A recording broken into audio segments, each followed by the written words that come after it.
Our regular viewers will see a very familiar face joining us this week. Vicky Dosdall gardens or has gardened in straw bales and pallets. In addition, she has theme gardens all over her yard, which she uses to entertain over 100 friends at her annual garden party. Rumor has it that her newest adventure was creating a Monarch Waystation. So I called and asked if we could come to see what that was all about, and she said, sure, come on over. Welcome, Vicki, and thanks for letting us come and check it out. It's great to have you back again, Mary, and a new adventure here. Tell us about your gardening background. Well, I would say I got that from my mom. My mom always loved flowers and was busy gardening and sharing plants with other people. And then I was in 4-H, so I gardened and did a lot of different things, and it just kind of evolves. Kind of consumes a person at times, I guess. Some people have said it's a sickness, but Well, yeah, it maybe is, but I don't think it's curable either. Vicki, what is a Monarch Waystation? Monarch Waystation is just like you think of a waystation back in the early days for the horses, the stagecoaches, they had a waystation to stop and rest at. Well, this is a Monarch Waystation. So the Monarchs need a place to stop and rest, refuel for their trip down to Mexico, because they may be flying all the way from Canada down to Mexico for the winter, and then they fly back. So on the way, they can stop at a waystation, rest, and get some nectar, and off they go. So why is a waystation so important? Well, we don't see as many monarchs or butterflies as we used to, and a lot of pesticides are being used out in the fields, chemicals. Homeowners are using pesticides. So there's not the milkweeds, not the native plants like there used to be. So anytime we can replenish that, that's the idea behind this. Why did you decide you wanted to do a waystation? Well, I'm not quite sure where I found out about them. I'm thinking it was maybe from Morning Sky Greenery, but it could have been from, at Hort Night. It could have been at the State Fair, magazine. But Morning Sky Greenery has been my go-to to get my plants, and Sally's located just 3-4 miles from me, so it's been very, very convenient for that.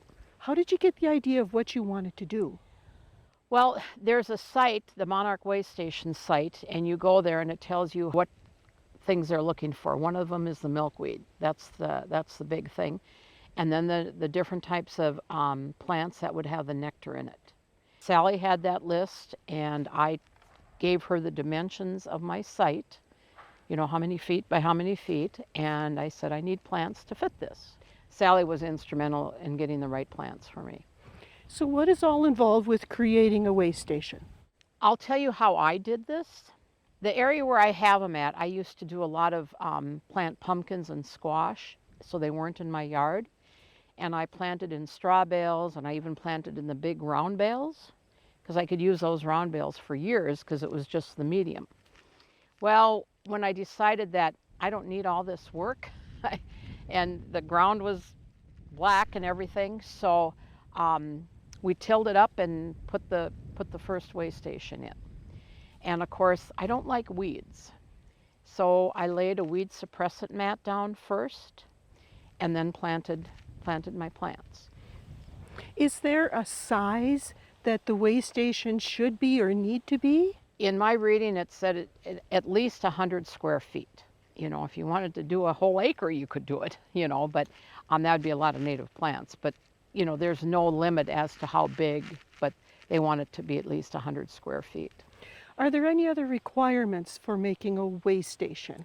Just certain plants. I decided to register my waystation, and I believe it was $16 filing fee and I don't know, like another $30 that I bought the sign, so that anybody that drives by and should happen to stop, they know what it is. And I don't have any problems with people spraying, farmers right close in this area. But I just want people to know what it is, because there might be people that just drive by and say, well, I wonder what she's doing now, Do you need to live out in the country in order to do a way station, or can there be some in town too? There can be some in town too, yep. Who administers this program? It's called the Monarch Watch. Well, you send in your paperwork, you tell them where you live, you give them the address. I just had to send a filing fee in. There's maps out there, and then you can see where these Monarch way stations are.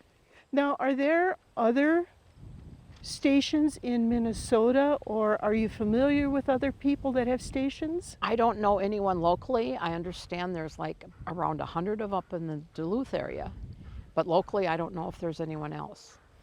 Where can people go to if they want to see where there are stations? I would just Google Monarch Watch.